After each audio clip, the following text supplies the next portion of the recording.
what's up guys? This is going to be a follow-up video to the video that I posted or published, I guess, a couple of days ago, where I talked about caring for shell Cordovan, mainly the rolls and creases on this specific pair, which is from Acme Shoemaker. We walked through the process to use this tool specifically, which is the Brift H Ebony stick. And I think this raised a few questions, and that's the purpose of this video. First, I want to touch on a question that came up, which was what happens once you care for the rolls, you care for the creases in the shell, and then you decide to wear them again. What happens?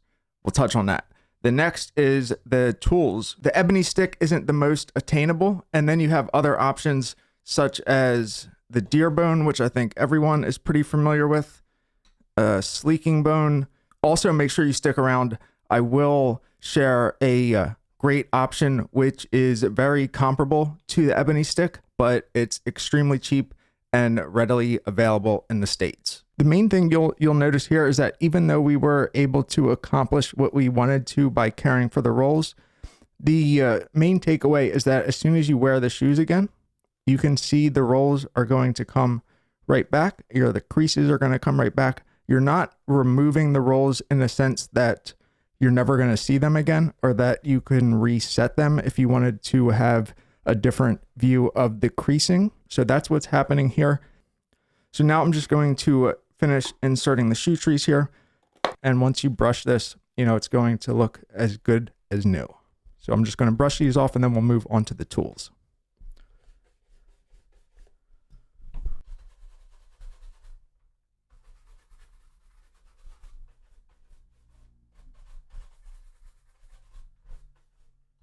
I moved the shoes out of the way. The remainder of the video is really going to focus on, I think, the topic that folks had the most questions about, which is the tools for the shell.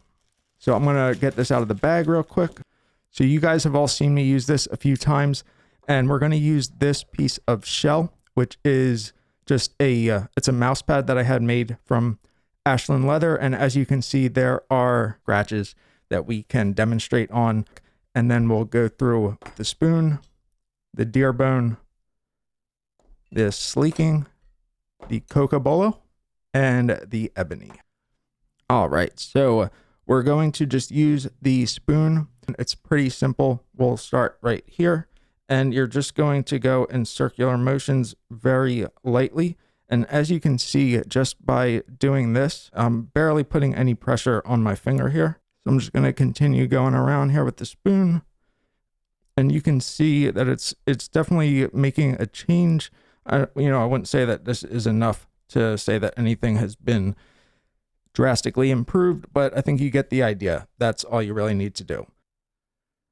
So with the deer bone, the main issue that I find, first you have to keep it in a Ziploc bag because it can dry and crack. And there's like maintenance for the maintenance, which I never found appealing. The other is that as you look at this, there's very little usable room on here because of the natural striations, the natural texture of the bone, which again, it just was always frustrating for me because you have to be very diligent about what part you use. So as I kind of go around here, this, I wouldn't use this part. I wouldn't use this part. No. Really, there's like one spot, which is right here. And I can just tell that because when I rub my finger on it, it is smooth to the touch. So that's the only spot that I would actually let touch the shell. If you let any of these other spots touch it, you're going to actually add scratches to the shell. For that reason, I'm just not even going to use this, but you get the idea. I'm sure you've all seen somebody use one of these before. Now on to the sleeking bone, and let's see what kind of result we get. Now this does have a little better shape to it than the deer bone, and it does have the benefit of not having any super sharp edges, but you still have to be mindful. You don't want to kind of go like that with it. So I just did, but it's not the end of the world. So you're just going to kind of go very, very light to medium pressure, and you're just going to use the friction and the heat to get the shine or develop the result that you're looking for here. You can spin it or turn it to the edge to get that edge onto the shell. Now on to my two favorites here. We'll start with the Rocky Mountain leather.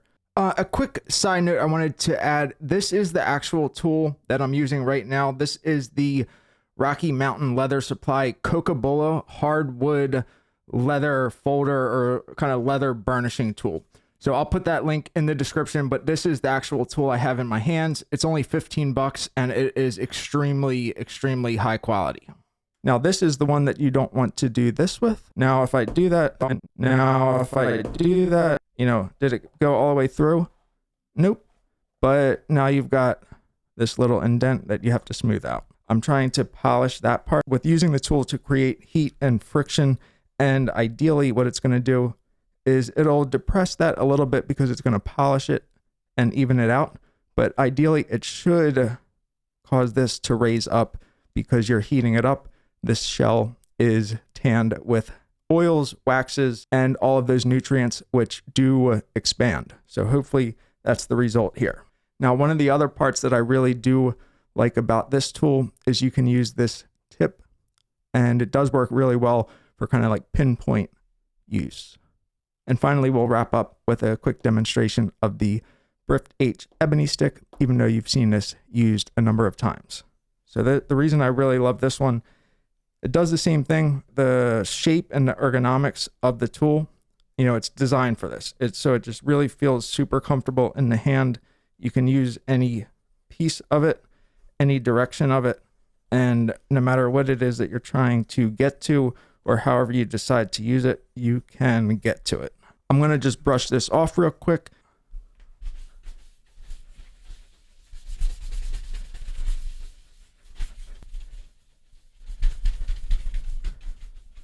So let's take a look here. Now, even though, you know, we really barely kind of scratched the surface, get it? I think we did enough of a demonstration to at least show that they all can accomplish and do the same thing. There are benefits and there are drawbacks to each. Hopefully this was helpful in answering the questions or some of the concerns, I guess, about getting some of the tools, or what happens once you smooth the rolls out, you know, and wear them. Do the rolls come right back? Hopefully this clarified that for everyone. I really do encourage everyone to continue kind of firing away the questions or differing opinions, experiences. If you haven't already, I really encourage you to like this video, turn on your notifications by hitting that bell on the channel, as well as subscribing to the channel.